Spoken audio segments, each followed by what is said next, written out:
যদি তেলের মূল্য 25% বৃদ্ধি পায়, তবে তেলের ব্যবহার শতকরা কত কমালে তেল বাবদ খরচ বৃদ্ধি পাবে না?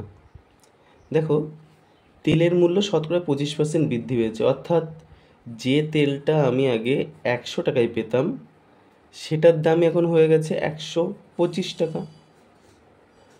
এইবার তুমি কিন্তু খরচ বৃদ্ধি করবে না। খরচ যদি বৃদ্ধি না করো তাহলে তোমাকে কি করতে হবে? এখন তো 125 টাকায় সেই তেল পাওয়া যাচ্ছে, তোমাকে তাহলে 25 টাকার তেল কিন্তু কম ব্যবহার করতে হবে, কারণ তোমার কাছে 100 টাকাই আছে, তুমি 100 টাকার তেলই ব্যবহার করবে।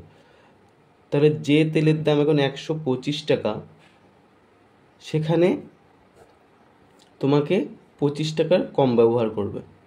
এটাকে পার্সেন্টেজ করে নাও,